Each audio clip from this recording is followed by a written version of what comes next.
भगवती के नाम का स्मरण ही समस्त कर पापों का प्रायश्चित बताया गया है कलिकाल में।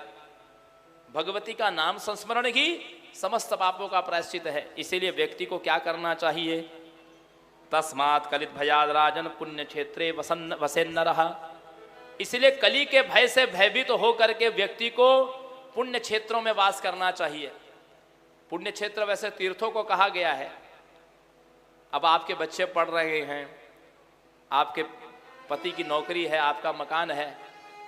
अब इसका अर्थ ये नहीं है कि आप सब कुछ पूरा सब स्विच करके काशी में या मथुरा में या वृंदावन में जाकर के बस जाइए। पुण्य क्षेत्रे वसेन्न रहा, अर्थात यदि आप वहां नहीं बस सकते हैं तो अपने आसपास ही ऐसा वातावरण निर्माण करिए।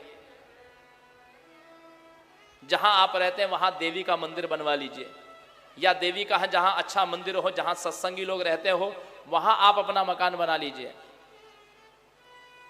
ऐसे लोगों से संगत करिए कि जो देवी के उपासक हों, भक्ति करने वाले हों, उनके साथ में अपना संबंध जोड़िए, उनके साथ में संगति करिए।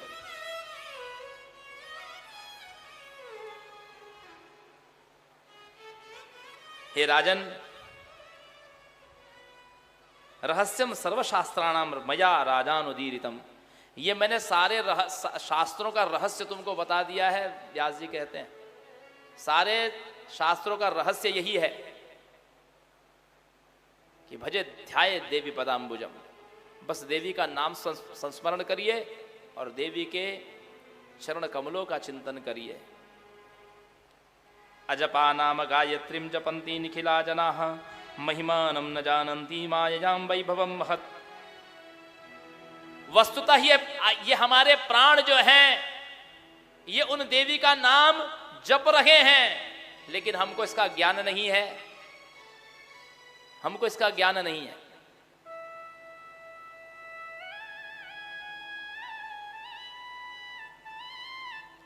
कभी कभी दया आती है, आप मंदिर में जाइए,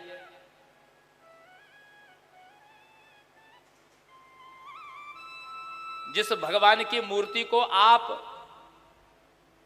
10 सेकंड निहारने के लिए तरसते रहते हैं, लंबी लाइन में लगते हैं, आप 1-1, 2-2 किलोमीटर लंबी लाइन लगती है मंदिरों में, प्रसिद्ध मंदिरों में, और वहां वॉलंटियर्स खड़े रहते हैं, आपको 10 सेकंड से भी ज्यादा ठहरने नहीं देते, आपको वहां से भगाते रहते हैं। और उस समय आप लाइन में खड़े खड़े मां का नाम जपते रहते हैं और आंखें आपकी प्यासी रहती है दर्शन के लिए, एक झलक मिल जाए दर्शन की, कितनी आपकी जिज्ञासा रहती है। ये क्यों रहती है? क्योंकि आप उसके दर्शन के महत्व को जान रहे हैं। और कई बार हमने ये भी देखा कि प्रारब्ध से कोई व्यक्ति वहां मंदिर का पुजारी या सेवक बना हुआ है, मंदिर का पुजारी या सेवक बना हुआ है, उसके पुण्य प्रारब्ध हैं, लेकिन उसकी दर्शन की कोई उत्कंठा नहीं है उसके मन में। वहां वो बैठे बैठे बस पैसे जमाने की कोशिश कर रहा है, कितने आरती में पैसे आ रहे हैं कैसे, और सेवक भी है वो भी 10-20 रुपए के लिए ही पूरा ध्यान है। वो अभागा ये नहीं जान रहा है कि देखो मैं माता जी के सामने बैठा हूं, जिसके दर्शन के लिए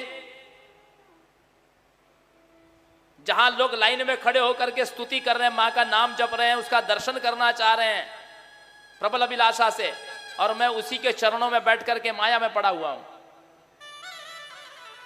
ये इस बात का ज्ञान नहीं होने से, प्रारब्ध से तो पहुंच गया वहां पर व्यक्ति। कबीरदास जी कहते पानी में मीन पियासी मुहे सुन सुन आवे हांसी, कि जैसे मछली पानी में रह करके भी प्यासी रह जाए तो ये हास्यास्पद बात हो गई ना। पानी में रह करके यदि मछली प्यासी रह जाए, कई बार व्यक्ति प्रारब्ध से अच्छी जगह पहुंच तो जाता है लेकिन उस सत्संग का लाभ नहीं ले पाता। उसी प्रकार प्रत्येक जीव भगवती का नाम जप कर रहा है लेकिन उसको पता नहीं है, ज्ञान नहीं है। कैसे जपता है? जो हमारी श्वास है ना, ये अजपा नाम गायत्री का जप कर रही है। हम आपसे पूछेंगे आप कितना जप करते हो, आप कहेंगे हम 5 माला करते हैं, कोई कहेगा हम 3 माला कहते हैं, कोई कहेगा कि हम 20 माला करते हैं। लेकिन आपको पता नहीं है कि आपके द्वारा 21,600 बार प्रतिदिन जप हो रहा है। 21,600 बार जप आप रोज करते हैं, और 24 घंटे कर रहे हैं। चाहे आप उस समय भोजन कर रहे हो, चाहे आप सो रहे हो, चाहे उस समय टीवी देख रहे हो, चाहे उस समय आप मोबाइल चला रहे हो, चाहे उस समय आप न्यूज़पेपर पढ़ रहे हो, वो जप आपका हो रहा है। अजपा गायत्री क्या है? ये श्वास कहती है, श्वास जब भीतर जाती है तो सो हम सह, सोहम हम सहा, सोहम हम सहा, ये श्वास का स्वर है। जब आप श्वास लेते हैं ना तो कभी अपने श्वास को सुनिए। जब आप श्वास भीतर लेते हैं ना, इनहेल और एक्सहेल के समय आप सोहम हम सहा इसी को जप करते हैं। सोहम का अर्थ क्या है? जो वो है वही मैं हूं, अहम देवी न चान्योस्मि, जो वो है वही मैं हूं, ये आपकी श्वास कह रही है। मैं हंस हूं। हंस किसको कहते हैं? कि मेरे पास विवेक है, नीर क्षीर का विवेक है। ये आपकी श्वास बचपन से लेकर के अब तक कहती आ रही, इस जप को कर रही है। निर्गुणी महात्माओं का यही मंत्र है, वो सोहम का ही जप करते हैं।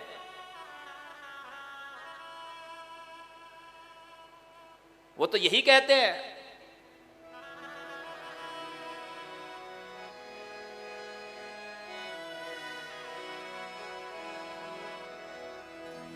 शिवोहम शिवोहम शिवस्वरूपम, शिवोहम शिवोहम शिवस्वरूपम,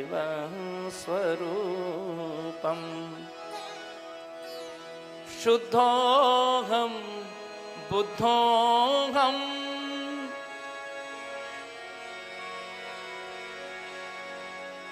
सच्चिदानंद रूपोहम,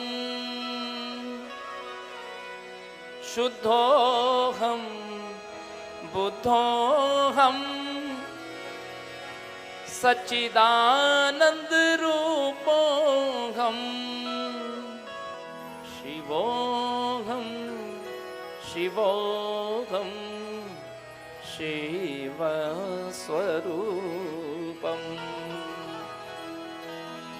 सोहम सोहम शिवस्वरूपम।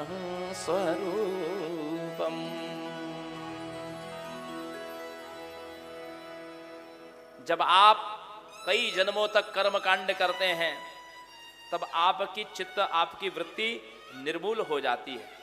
उस समय अपने आप कर्म आदि से कर्म सारे निर्मूल हो जाते हैं। उस समय व्यक्ति अपने तत्व को जानने लगता है, अपनी अंतरात्मा में गोता लगाने लगता है। तब उसको इस बात का ज्ञान होता है। जैसे हमने कल निवेदन किया था कि यदि आपको ब्रह्मांड को जानना है तो आप अपने शरीर के विज्ञान को जान लीजिए।